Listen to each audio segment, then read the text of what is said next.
നമസ്കാരം. എല്ലാ മാന്യപ്രേക്ഷകർക്കും ആനുകാലികത്തിലേക്ക് സ്വാഗതം. നമസ്കാരം സാർ. നമസ്കാരം സാർ, ഇപ്പോൾ കഴിഞ്ഞ ദിവസം വലിയൊരു ബോംബായിരുന്നു കേരള രാഷ്ട്രീയത്തിൽ പൊട്ടിയത്. അത് വലിയ തോതിൽ മന്ത്രിസഭയെ അടക്കം പിടിച്ചുലയ്ക്കുമെന്ന് കരുതിയെങ്കിലും അത് ചീറ്റിപ്പോകുന്ന ഒരു സാഹചര്യമാണ് ഇന്നുണ്ടായിരിക്കുന്നത്. അതായത് മന്ത്രി ഗണേഷ് കുമാറിൻ്റെ വീട്ടിലുണ്ടായ ചില പുകില്. മന്ത്രിയുടെ ഭാര്യ അതൊരു പരാതിയായി പോലീസിനെ വിളിച്ചറിയിച്ചെന്നും പോലീസ് അതിൽ ഒരിടപെടലും നടത്തിയില്ല എന്നുള്ളൊരു വിഷമവും കൂടിയായിരുന്നു ഇന്നലെ അവർ തന്നെ ഏറ്റവും ഒടുവിൽ മാധ്യമങ്ങളോട് പറഞ്ഞത്. എന്നാൽ ഈ വാർത്ത വന്നതിന് പിന്നാലെ ഗണേഷ് കുമാർ ഇതിനെ പരിഹസിച്ച് കളയുകയാണ് ചെയ്തത്. പ്രണയിക്കുന്നതിൽ എന്താണ് തെറ്റ് എന്ന് പറഞ്ഞുകൊണ്ട് നെഹ്റുവിനെ അടക്കം ഉദാഹരണമാക്കി പറഞ്ഞു. ഏറ്റവും ഒടുവിൽ അത് മാപ്പ് പറച്ചിലേക്ക് എത്തി. ഇന്നാകട്ടെ കാര്യങ്ങളെല്ലാം കോംപ്ലിമെൻറ്റ്സ് ആക്കി. ഇപ്പോൾ എന്താണ് ശരിക്കും സംഭവിക്കുന്നത്? രസകരമാണ് കാര്യങ്ങൾ. ഇപ്പോൾ ഗണേഷ് കുമാറിൻ്റെ ഒരു പത്രസമ്മേളനം കണ്ടിരുന്നു. മാധ്യമപ്രവർത്തകരോട് ഗണേഷിൻ്റെ ഒരു പ്രതികരണം, എൻ്റെ ചോര വേണമെങ്കിൽ തന്നേക്കാം, നിങ്ങളൊരു കത്തിയിങ്ങ് തരാനാവുന്നത്, ചോര കൈമുറിച്ച് ചോര തരാം. എൻ്റെ ഭാര്യ ക്ഷമിച്ചു, എന്നിട്ടും നിങ്ങൾ ക്ഷമിക്കുന്നില്ല. ഭാര്യയ്ക്ക് പരാതിയില്ലെങ്കിൽ പിന്നെ നാട്ടുകാർക്കാണോ പരാതി? അത് അർത്ഥവത്തായ ഒരു ചോദ്യമാണ്. ഭാര്യയ്ക്ക് പരാതിയില്ലെങ്കിൽ പിന്നെ നിങ്ങൾക്കാണോ പരാതി?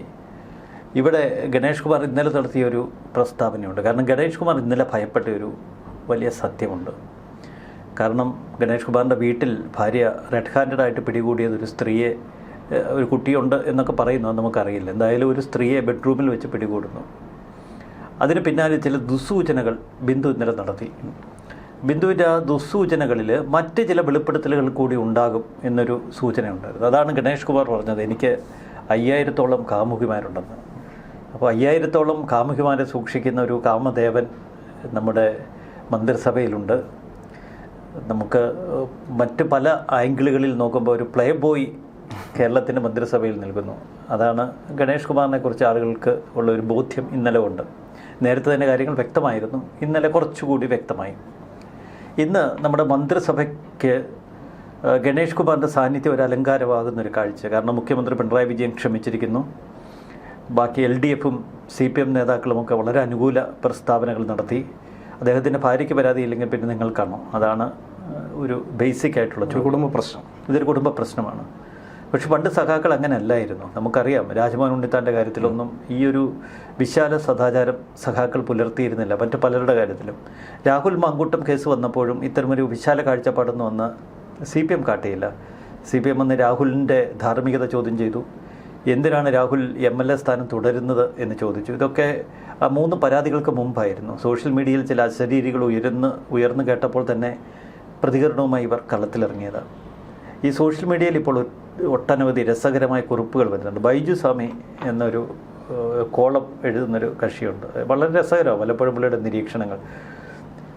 ഈ മൂവാറ്റുപുഴക്കാരന് ഒരു മുസ്ലിം പവർ എക്സ്ട്രാ എന്നൊരു ഉൽപ്പന്നം പ്രൊഡ്യൂസ് ചെയ്യുന്നുണ്ടായിരുന്നു. നമ്മൾ ഇൻ്റർനാഷണൽ മാർക്കറ്റിൽ വയാഗ്ര എന്ന് പറയുന്ന ഒരു കൺസെപ്റ്റിൻ്റെ ഒരു ഇന്ത്യൻ ഭാരതീയ വേർഷനാണ്, ആയുർവേദമാണ്. അദ്ദേഹം അന്ന് വലിയ പ്രചാരണം ഇതിന് കൊടുത്തു. പക്ഷേ കേരളത്തിൽ ഈ മുസ്ലിം പവർ എക്സ്ട്രയ്ക്ക് ഡിമാൻഡ് വരുമോ എന്നൊക്കെ വലിയ സംശയം ആളുകൾ ഉന്നയിച്ചു. ഇടക്കാലത്ത് നമ്മൾ കേട്ടത് ഈ മൾട്ടിനാഷണൽ കമ്പനികൾ വന്ന് 500 കോടി രൂപ ഇയാൾക്ക് ഓഫർ ചെയ്തു എന്നാണ്, ഈ മൂവാറ്റുപുഴയിലെ ഈ ചെറിയൊരു ബ്രാൻഡിന്. അപ്പോൾ ഇയാൾ വിറ്റില്ല. കാരണം അയാളുടെ ഒരു മനസ്സിൽ ലോകം മുഴുവൻ കീഴടക്കുന്ന, ലോകത്തിന് മുഴുവൻ ആവശ്യമുള്ള വയാഗ്രയേക്കാൾ മികച്ചൊരു ഉൽപ്പന്നമാണല്ലോ തൻ്റെ കയ്യിലിരിക്കുന്നത്. അപ്പോൾ ഒരു 500 കോടിക്കൊക്കെ വിറ്റ് നശിപ്പിക്കേണ്ടതില്ല എന്ന് അയാൾ തീരുമാനിക്കുന്നു. പിന്നീട് അയാളുടെ ചില പരസ്യങ്ങളിൽ ചില നമ്മുടെ ഭാരതത്തെ പോലെ അപകീർത്തിപ്പെടുത്തുന്ന തലത്തിൽ ചില പരസ്യങ്ങൾ ഇയാൾ പ്രസിദ്ധീകരിച്ചു. ഇതിനെ തുടർന്ന് വലിയ കേസുകളായി. ഒടുവിൽ ഈ ബിസിനസ് മുന്നോട്ട് കൊണ്ടുപോകാൻ പറ്റാതായി. ഇതിൻ്റെ ലൈസൻസ് പോലും റദ്ദാക്കപ്പെടുന്നു. ഒടുവിൽ കടം കയറി അയാളുടെ ജീവിതം താറുമാറായി. ഇതിനിടയിൽ ഇയാളെ ആദ്യഘട്ടത്തിൽ ചിലർ ഉപദേശിച്ചിരുന്നു, ഈ മുസ്ലിം പവർ എക്സ്ട്രയ്ക്ക് നിങ്ങൾ ഒരു കൂടുതൽ വിപണി മൂല്യം ഉയർത്തണം. കാരണം അതിൻ്റെ ബ്രാൻഡ് വികസിക്കണമെങ്കിൽ ഒന്നുകിൽ ജനങ്ങളോടൊക്കെ ഒരു ബന്ധപ്പെട്ട് നിൽക്കുന്ന ഒരു ജനകീയതയുള്ള ഒരു മുഖം, ഇതിൻ്റെ ഒരു ബ്രാൻഡ് അംബാസഡറായി വരണം. അതിന് ചില വിദഗ്ധർ പറഞ്ഞത് അദ്ദേഹത്തിനോട് ഒരു മസ്കുലിൻ ടോക്സിക് മസ്കുലിൻ ഒരു പ്ലേ ബോയ് ടൈപ്പ് ഒരു നടനെയോ ഒരു ജനകീയതയുള്ളൊരു മുഖമോ കിട്ടണമെന്നാണ്. ഇന്നിപ്പോൾ സമൂഹ മാധ്യമങ്ങളിൽ ചിലർ പറഞ്ഞു കേൾക്കുന്നു, കാണുന്നു. അതിന് ഒരുപക്ഷെ അദ്ദേഹം മുസ്ലിം പവർ എക്സ്ട്രയുടെ ആ ഉടമ അന്ന് ഗണേഷിനെക്കുറിച്ച് പൂർണ്ണമായി മനസ്സിലാക്കിയിരുന്നു എങ്കിൽ ഗണേഷിനെ അതിൻ്റെ ബ്രാൻഡ് അംബാസഡർ ആക്കാമായിരുന്നു. കാരണം അത്രയേറെ ജനപിന്തുണ ഗണേഷിനുണ്ട്. ഈ 5000-ഓളം കാമുകിമാരെ പ്രണയിക്കുന്ന ഒരു കാമദേവൻ എന്നുള്ള നിലയ്ക്ക് ഗണേഷ് കുമാറിനെ സംബന്ധിച്ച് വലിയൊരു വിപണി മൂല്യമുണ്ട്. അദ്ദേഹത്തിൻ്റെ ബ്രാൻഡിന് വലിയ ഇടിവില്ല എന്നതിൻ്റെ തെളിവാണ് ഈ പത്തനാപുരത്തെ വിജയം. അദ്ദേഹം ഇപ്പോഴും വൻ വിജയമാണ് പത്തനാപുരത്ത് പ്രതീക്ഷിക്കുന്നത്. എന്ന് മാത്രമല്ല, CPM-ൽ മൂല്യം ഇടിഞ്ഞിട്ടില്ല, പിണറായി വിജയൻ്റെ മുന്നിൽ മൂല്യം ഇടിഞ്ഞിട്ടില്ല. ഇന്നലെ ബിന്ദു മേനോൻ എന്ന അദ്ദേഹത്തിൻ്റെ ഇപ്പോഴത്തെ ഭാര്യ ആദ്യം ശ്രീലേഖയെ വിളിക്കുന്നു, BJP നേതാവാണ്, അത് പോട്ടെ, പിന്നീട് വിളിക്കുന്നത് മുഖ്യമന്ത്രി പിണറായി വിജയൻ്റെ മകൾ വീണ വിജയനെയാണ്. വീണ വിജയൻ ഇടപെട്ടതോടെ ഈ കേസ് സ്ത്രീകൾക്ക് ഒരു പ്രാധാന്യം വരും എന്ന് നമ്മൾ കരുതിയത്. പക്ഷേ വീണ വിജയൻ ഈ കേസ് സെറ്റിൽ ചെയ്ത് കൊടുത്തു എന്ന് വേണം മനസ്സിലാക്കാൻ. കാരണം മുഖ്യമന്ത്രിക്ക് വലിയ കലിപ്പൊന്നുമില്ല. എന്നെ കാണുന്നതിന് മുൻപ് കോംപ്രമൈസ് ആക്കിയിട്ട് വരണം എന്ന് പറഞ്ഞു. ഇപ്പോൾ കോംപ്രമൈസ് ആക്കിയതിന് പിന്നിലെ ചില വാർത്തകൾ നമ്മൾ വ്യക്തതയോടെ രാവിലെ കൊടുത്തിരുന്നു. പക്ഷെ അതിനേക്കാളൊക്കെ ഞെട്ടിക്കുന്ന ചില വസ്തുതകളുണ്ട്. ഗണേഷ് കുമാറിൻ്റെ സഹോദരി ഉഷ മോഹൻദാസ് ഒരിക്കൽ ഇതേ സ്റ്റുഡിയോയിൽ മറ്റേ ഞാനുമായി ഒരു അഭിമുഖം നടത്തിയിരുന്നു. അധികകാലമായില്ല, ഒരു മാസത്തിന് മുമ്പ്. ആ അഭിമുഖത്തിൽ അവർ വളരെ വ്യക്തമായി ചില കാര്യങ്ങൾ പറഞ്ഞു. അതിലൊന്ന്, 2013 യാമിനി തങ്കച്ചിയുമായി ഗണേഷ് കുമാർ വിവാഹബന്ധം വേർപെടുത്തുന്നത്. അതിന് വർഷങ്ങൾ, 20 വർഷത്തെ ദാമ്പത്യ ജീവിതം ഇവരുടെയും. അതിന് വർഷങ്ങൾക്ക് മുൻപ് തന്നെ യാമിനിയുമായി ബന്ധപ്പെട്ട ഒട്ടനവധി പ്രശ്നങ്ങൾ. ഈ പ്രശ്നങ്ങളൊക്കെ സ്ത്രീ വിഷയങ്ങളുമായി ബന്ധപ്പെട്ടത്. സ്ത്രീ വിഷയങ്ങൾ മിക്ക കുടുംബങ്ങളിലുണ്ട്. സംശയം, മറ്റേ ഫോണിൽ വരുന്ന മെസ്സേജുകൾ തുടങ്ങിയ പല സംശയങ്ങളുണ്ടാകും. പക്ഷേ ഇത് ടോക്സിക് ആയിരുന്നു എന്നാണ് ആ അഭിമുഖത്തിൽ നിന്ന് ഞാൻ മനസ്സിലാക്കിയത്. യാമിനി തങ്കച്ചി ഒരുപാട് ഉപദ്രവിച്ചിട്ടുണ്ട് ഗണേഷ് കുമാർ. ആദ്യമൊക്കെ ഇവരിത് സഹിക്കും, ഒടുവിൽ സഹിക്കാവുന്നതിലും അപ്പുറമായി. അങ്ങനെയാണ് ഒടുവിൽ മന്ത്രിമന്ദിരത്തിൽ ഇതേപോലെ സെയിം സീക്വൻസ് ആണ് അന്ന് അരങ്ങേറിയത്. ഒരു മുറിയിലേക്ക് യാമിനി തങ്കച്ചി വരുന്നു. അപ്പോൾ മന്ത്രിമന്ദിരത്തിൽ മറ്റൊരു സ്ത്രീയുടെ സാന്നിധ്യം. അവർ പൊട്ടിത്തെറിക്കുന്നു, ഭർത്താവുമായി വലിയ വാഗ്വാദത്തിലാകുന്നു, അടിപിടി. ഒടുവിൽ മുഖമൊക്കെ അടിച്ച് ഇഞ്ചപ്പരുവാക്കിയ ഗണേഷിൻ്റെ ഫോട്ടോയാണ് കേരളം കാണുന്നത്. അന്ന് കേരളം പൊതുവെ കരുതി ഗണേശൻ്റെ ഒരു ഇടപാട് തീർന്നു എന്ന്. പക്ഷെ പിന്നീട് ഗണേശൻ പത്തനാപുരത്ത് ജയിച്ച് കയറുന്ന കാഴ്ച, കാരണം നന്നായി അഭിനയിക്കാൻ അറിയാം, ആൾ അഭിനയത്തിൽ മിടുക്കനാണ്, കാലനാണ്. ഇവിടെ ആ ഉഷ മോഹൻദാസിൻ്റെ അന്നത്തെ അഭിമുഖത്തിൽ പറഞ്ഞ പല വസ്തുതകളും ഇപ്പോൾ ഒന്ന് റീകളക്ട് ചെയ്ത് നോക്കുമ്പോൾ വലിയ റിസംബ്ലൻസ് തോന്നുന്നു, വലിയ സാമ്യം തോന്നുന്നു. വലിയ വെളിപ്പെടുത്തലുകളാണ് സ്വന്തം സഹോദരി അന്ന് നടത്തിയത്. ഒട്ടും നിസ്സാരമല്ല. യാമിനി തങ്കച്ചിയുമായി ബന്ധപ്പെട്ട് നേരത്തെ തന്നെ തർക്കങ്ങളുണ്ടായിരുന്നു. പലപ്പോഴും ഇവർക്കിടയിൽ വഴക്ക് പതിവായിരുന്നു. വഴക്കുണ്ടായി യാമിനി തങ്കച്ചി സഹോദരിയുടെ വീട്ടിലേക്ക് ഓടിച്ചെല്ലും, ബന്ധുക്കളുടെ വീട്ടിലേക്ക് ഓടിച്ചെല്ലും. അപ്പനില്ലാത്തൊരു കുട്ടിയായിരുന്നു. MBBS ഒക്കെ പഠിച്ചു. ഗണേഷ് കുമാർ കല്യാണം കഴിച്ചു കൊണ്ടുവന്നു, പക്ഷേ ജോലിക്ക് വിടത്തില്ല, മറ്റ് പഠന കാര്യങ്ങളിലേക്ക് തിരിയാൻ അനുവദിച്ചില്ല. അങ്ങനെ ഒരു വീട്ടിൽ ചുരുക്കപ്പെട്ടു. ഒടുവിൽ ഒരു പൊട്ടിത്തെറിയിലെല്ലാം അവസാനിക്കുന്നു. യാമിനിയിലുള്ള മക്കൾക്ക് സ്വത്ത് വേണം എന്നവർ വാശി പിടിച്ചു. അതാരെങ്കിലും അവരെ ഉപദേശിച്ചുകൊണ്ടായിരിക്കും. അവർ പറഞ്ഞു, എനിക്കൊന്നും ഇല്ലാത്തൊരു കുടുംബത്തിൽ നിന്ന് ഞാൻ വന്നു, ഒന്നുമില്ലാതെ ഞാൻ മടങ്ങിപ്പോകത്തില്ല. അവരതൊരു വാശിയായി എടുത്തു. അങ്ങനെയാണ് യാമിനി അന്ന് മുഖ്യമന്ത്രിയായിരുന്നു ഉമ്മൻചാണ്ടിയെ പോയി നേരിൽ കാണുന്നത്. നേരിൽ കണ്ടിട്ട് പറഞ്ഞു, CM, ഞാൻ അങ്ങയുടെ മന്ത്രിസഭയിലുള്ള ആൾ, എൻ്റെ ഭർത്താവ് ഗണേഷ് കുമാറിനെതിരെ ഞാൻ പരാതി കൊടുക്കുകയാണ് പോലീസിൽ. ഉമ്മൻചാണ്ടി പറഞ്ഞു, വേണ്ട പോലെ നമുക്ക് പരിഹരിക്കാം. ഉമ്മൻചാണ്ടി നേരെ ബാലകൃഷ്ണപിള്ളയെ വിളിച്ചു. ബാലകൃഷ്ണപിള്ള പറഞ്ഞു, പരിഹരിക്കാം. അന്ന് ബാലകൃഷ്ണപിള്ള പറഞ്ഞ ഗണേശൻ കേൾക്കില്ല. ഈ ഉഷ മോഹൻദാസ് വെളിപ്പെടുത്തിയ ചില സത്യങ്ങളുണ്ട്. ബാലകൃഷ്ണപിള്ളയ്ക്ക് അന്ന് ഭയമായിരുന്നു മകനെ. കാരണം ബാലകൃഷ്ണപിള്ളയെ പോലും മർദ്ദിച്ചിട്ടുണ്ട് എന്നാണ് സഹോദരി സൂചിപ്പിച്ചത്. സ്വന്തം അച്ഛനെ അടിച്ചിട്ടുണ്ട്. അപ്പോൾ അത്തരൊരു പശ്ചാത്തലം നിൽക്കുന്നു. ബാലകൃഷ്ണപിള്ള സംഭവത്തിൽ ഇടപെട്ടു. ഉമ്മൻചാണ്ടി പറഞ്ഞു, ഗണേഷ് കുമാർ ഈ പ്രശ്നം സെറ്റിൽ ചെയ്യുന്നതാണ് നല്ലത്. ഇല്ല, യാമിനി കൊണ്ട് ഒരു പരാതി കൊടുത്താൽ ക്രിമിനൽ കേസാണ്, ജാമ്യം കിട്ടില്ല. അത്തരമൊരു സന്ദർഭത്തിൽ വീണ്ടും മത്സരിക്കാൻ പറ്റില്ല, മന്ത്രിയാവാൻ പറ്റത്തില്ല, പൊളിറ്റിക്കൽ കരിയർ പൂർണ്ണമായും തീരും. പക്ഷേ ഗണേഷിനെ സംബന്ധിച്ച് സ്വത്ത്, പണം എന്നോട് ഭയങ്കര ആർത്തിയാണ്. ഗണേഷ് നേരത്തെ തന്നെ ബാലകൃഷ്ണപിള്ള പലതും ഗണേഷിന് കൈമാറിയിരുന്നു. ഗണേഷ് കുമാർ സ്വയം ആർജിച്ചതുകൊണ്ട്, ബാലകൃഷ്ണപിള്ള കൊടുത്തതുണ്ട്. ഇതൊക്കെ ഗണേഷ് കുമാറിൻ്റെ പേരില്ല. അപ്പോൾ ചിലർ ഗണേഷ് കുമാറിനൊരു ബുദ്ധി ഉപദേശിച്ചു, ഇത് അപകടമാണ് സ്വന്തം പേരിൽ കിടക്കുന്നത്.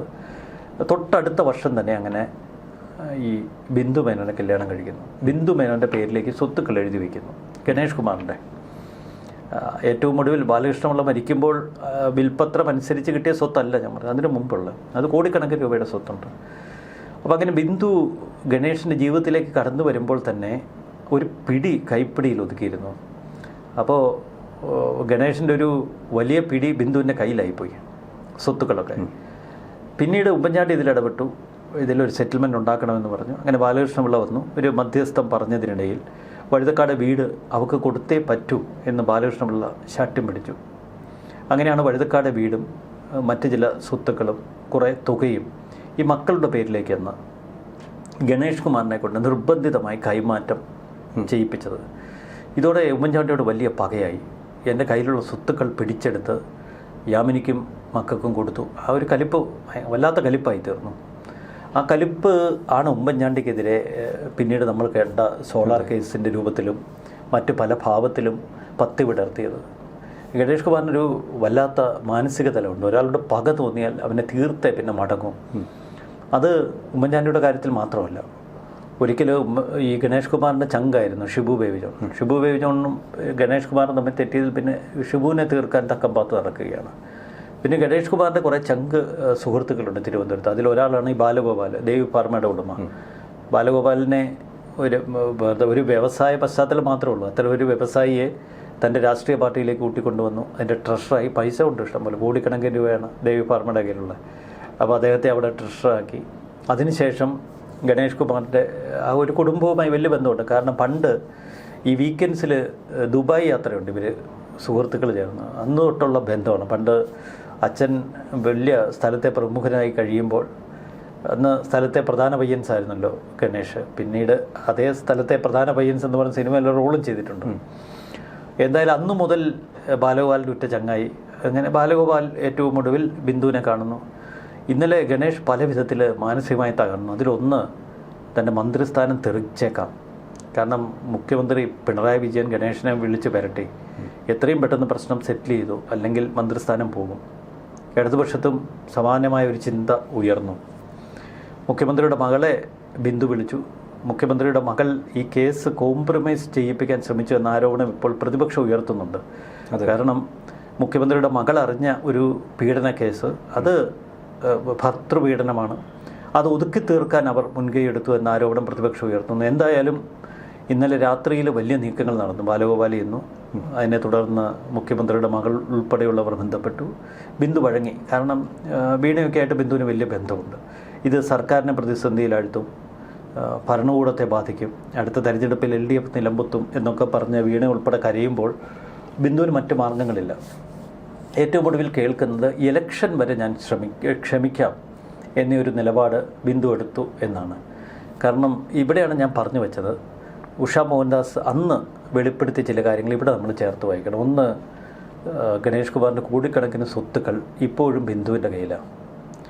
രണ്ട്, ഗണേഷ് കുമാറിനെ കുറിച്ചുള്ള സർവ്വ വിവരങ്ങളും ഇപ്പോൾ ബിന്ദുവിനറിയാം. ബിന്ദു യാമിനിയെ പോലെ ഒരു പാവ സ്ത്രീയല്ല.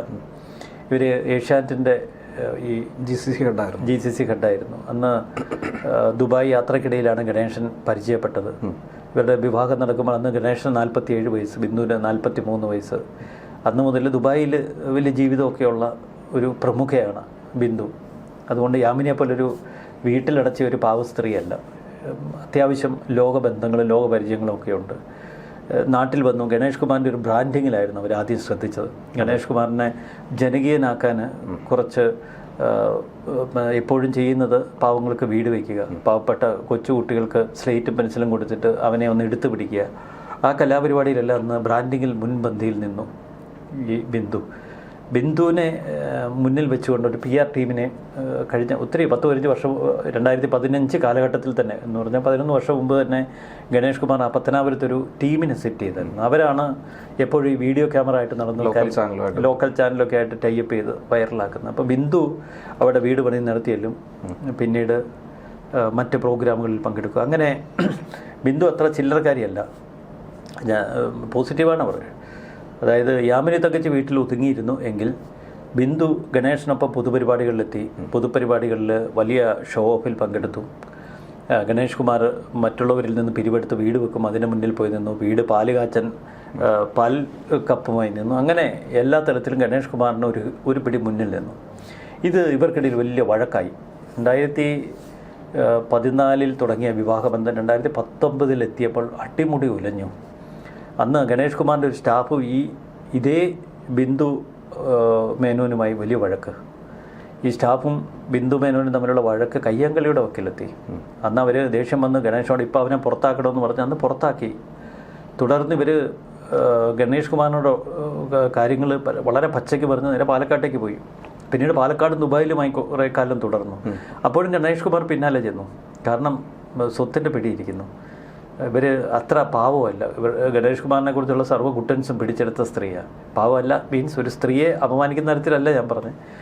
യാമിനി തങ്കച്ചിയുമായി സാമ്യപ്പെടുത്തുമ്പോൾ കുറച്ചുകൂടി ബോൾഡായിട്ടുള്ള ഒരു സ്ത്രീയായിരുന്നു. എന്തായാലും അന്ന് മുതൽ ഗണേശൻ പൂർണ്ണമായും ഈ സ്ത്രീയെ ഭയപ്പെട്ടിരുന്നു, ഇത്തിരി കീഴ്പ്പെട്ടിരുന്നു. ബിന്ദുവിനെ ഏതെങ്കിലും തലത്തിൽ ഒതുക്കാനുള്ള എല്ലാ കലാപരിപാടികളും 2019 മുതൽ ഗണേശൻ നല്ല സുന്ദരമായിട്ട് ചെയ്തു വന്നു. സ്റ്റാഫിനോടൊക്കെ പറഞ്ഞ് അവൾ വന്നാൽ അത്ര സ്വാതന്ത്ര്യം കൊടുക്കേണ്ട. ഇരുവരും തമ്മിൽ ഒരുപാട് അസ്വാസ്ഥ്യങ്ങളുണ്ടായിരുന്നു. എങ്കിലും വിവാഹബന്ധം ഏർപ്പെടുത്താൻ ഗണേശന് ധൈര്യം കാട്ടിയില്ല. ബിന്ദുവിനും അത്ര താല്പര്യമില്ല. കാരണം ഒരു മണ്ടിയായി താൻ മടങ്ങേണ്ടതില്ലല്ലോ എന്നാണ് പലരോടും പറഞ്ഞത്. അതിൻ്റെ ഏറ്റവും ഒടുവിലത്തെ ഈ പൊട്ടിത്തെറിയാണ് നമ്മൾ ഈ കഴിഞ്ഞ ദിവസം കണ്ടത്. ബിന്ദുവിന് കൃത്യമായ ഇൻഫർമേഷൻസ് ഗണേഷിൻ്റെ കൂടെയുള്ളവർ തന്നെ കൊടുത്തു. കാരണം അതുകൊണ്ടാണ് റെഡ് ഹാൻഡഡായിട്ട് പിടിച്ചത്. കറക്റ്റായിട്ട് ബെഡ്റൂമിൻ്റെ വാതൊക്കെ ചെന്നു, കഥ തള്ളി തുറന്നകത്ത് കയറി മൊബൈൽ ക്യാമറയിൽ ഫോട്ടോസ് എടുത്തു. എല്ലാ തെളിവും തൻ്റെ കയ്യിൽ ഒതുക്കി. അതിനുള്ള ഒരു കഴിവുണ്ട്. പിന്നീട് അവരുടെ ബഹളം, പക്ഷെ അവർ ബുദ്ധിമതിയാണ്. അതുകൊണ്ടാണ് പെട്ടെന്നൊന്ന് കോംപ്രമൈസ് ചെയ്ത് ഒന്ന് ശാന്തമായത്. കാരണം എല്ലാം ഇട്ടെറിഞ്ഞ് ഗണേശനെ ചീത്ത വിളിച്ച് വിവാഹമോചനം നേടി പുറത്തിറങ്ങിയാൽ ഇപ്പോൾ അത്ര ശുഭകരമായിരിക്കില്ല എന്നവർ കരുതി കാണും. കാരണം കയ്യിലുള്ളത് പോരാ. അതിനപ്പുറത്തേക്ക് പലതും ഗണേഷ് കുമാർ ഒരു വലിയ ധനാഢ്യനാണ്. ധനാഢ്യൻ കീഴൂട്ട് രാമൻപിള്ള കൊടുത്ത ബാലകൃഷ്ണപിള്ള കൊടുത്ത സ്വത്ത് മാത്രമല്ല, പല തലത്തിൽ ഗണേഷ് കുമാർ സ്വയം ആർജിച്ച സ്വത്തുമുണ്ട്. അപ്പോൾ അതിലെ ഒരംശമായിരിക്കാം ആദ്യഘട്ടത്തിൽ കിട്ടിയത്. അത് വളരെ വിപുലമായ തലത്തിൽ അച്ഛൻ ബാലകൃഷ്ണപിള്ളയുടെ മരണത്തിന് ശേഷം ഗണേഷ് കുമാറിൽ വന്നു ചേർന്നിട്ടുണ്ട്. അതൊരു വശം. ഇവിടെ ഉഷ മോഹൻദാസിൻ്റെ വെളിപ്പെടുത്തലുകൾ, അതായിരുന്നു നമ്മുടെ ചർച്ചയുടെ കാതൽ. ഒരു ബാക്ക്ഗ്രൗണ്ട് മാത്രം. അപ്പോൾ ഉഷ മോഹൻദാസ് അന്ന് വെളിപ്പെടുത്തിയ പല കാര്യങ്ങളുണ്ട്. ഒന്ന്, ഈ ഉഷ മോഹൻദാസിന് ബാലകൃഷ്ണപിള്ളയുടെ കയ്യിൽ നിന്ന് ബാലകൃഷ്ണപിള്ള മക്കൾക്ക് തുല്യമായി വീതിച്ചു കൊടുക്കേണ്ട വസ്തുവകകൾ കിട്ടിയില്ല. അതിനൊരു കാരണമുണ്ട്. അവസാന കാലഘട്ടം ഗണേഷ് കുമാറിൻ്റെ ഒരു തടവറയിലായിരുന്നു അച്ഛനെന്നാണ് അന്ന് ഉഷ നമ്മുടെ അഭിമുഖത്തിൽ പറഞ്ഞത്. ഒരു ഹൗസ് അറസ്റ്റിൽ എന്നതുപോലെയായിരുന്നു ബാലകൃഷ്ണപിള്ള. കാരണം പാർക്കിൻസൺസ് ഉണ്ട്, ചെറിയ അസുഖങ്ങളുണ്ട്, കൈ വിറയ്ക്കും. അന്ന് ഇപ്പോൾ നമ്മൾ കേൾക്കുന്ന ഈ മനോജ് എന്ന് പറയുന്ന ഒരാളുടെ സഹായിയുടെ ഒരു നിയന്ത്രണത്തിലായിരുന്നു ഗണേഷ് ബാലകൃഷ്ണപിള്ളയെ പാർപ്പിച്ചത്. ഒരു തടവറയിൽ എന്നതുപോലെ അച്ഛനെ കിടത്തിയെന്നാണ് ഉഷ പറഞ്ഞത്. ഇന്ന് മാത്രമല്ല, അച്ഛൻ ഗണേഷ് കുമാർ കടന്നു വരുമ്പോൾ ഇങ്ങനെ കിടുകിട വിറയ്ക്കുമെന്ന് ഭയപ്പെട്ടിട്ട്. ഗണേഷ് കുമാർ അച്ഛനെ മർദ്ദിച്ചിട്ടുണ്ടോ എന്ന് ഞാൻ ചോദിച്ചപ്പോൾ ഉണ്ടെന്നാണ് പറഞ്ഞത്. അപ്പോൾ അത്ര നടുക്കുന്ന ചില വെളിപ്പെടുത്തലുകളാണ് അവർ നടത്തിയത്. സ്വന്തം സഹോദരിയെ അവർക്ക് അവകാശപ്പെട്ട സ്വത്തുവകകൾ കൊടുക്കാതെ കബളിപ്പിച്ച് ഒരു കള്ള വിൽപ്പത്രം ഉണ്ടാക്കി എന്ന് ഉഷ മോഹൻദാസ് പറയുമ്പോൾ അതത്ര നിസ്സാരമായി നമുക്ക് കാണാൻ കഴിയില്ല. ഇത്ര ആർത്തി സ്വത്തിനോട്, പണത്തിനോട്. ഓർക്കണം, ഇട്ടുമൂടാൻ പണമുള്ള കീഴൂട്ട് രാമൻപിള്ളയുടെ മകൻ ബാലകൃഷ്ണപിള്ള 2 പെൺമക്കളെ കെട്ടിച്ചത് IAS ഉദ്യോഗസ്ഥർ, അതും കേരളത്തിലെ ഏറ്റവും തലയെടുപ്പുള്ള IAS ഉദ്യോഗസ്ഥർ. ഒരു മകനെ മന്ത്രി തലത്തിൽ വരെ എത്തിച്ചു.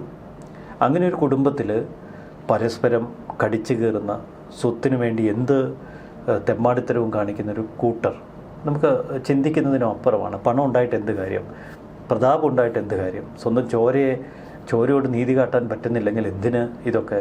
ഈ നമ്മുടെ പ്രതാപത്തിൻ്റെ ആടയാഭരണങ്ങൾ എന്തിന്? ആ ചോദ്യം അർത്ഥവത്താണ്. അത് ആ ഉഷയുടെ അഭിമുഖത്തിൽ വ്യക്തമായിരുന്നു. അത് ഉഷ മോഹൻദാസ് വെളിപ്പെടുത്തിയ പല കഥകളുണ്ട്. ഈ ഗണേഷ് കുമാറിന് പല സ്ത്രീകളുമായി ബന്ധമുണ്ടായിരുന്നു എന്നവർ പറയുന്നുണ്ട്. അതിൽ അച്ഛൻ പല കേസുകളും സെറ്റിൽ ചെയ്തിട്ടുണ്ട്. എന്തിനൊരു പർട്ടിക്കുലർ കേസ് ചോദിച്ചപ്പോൾ അത് പണം കൊടുത്ത് സെറ്റിൽ ചെയ്തു എന്നാണ് പറഞ്ഞത്.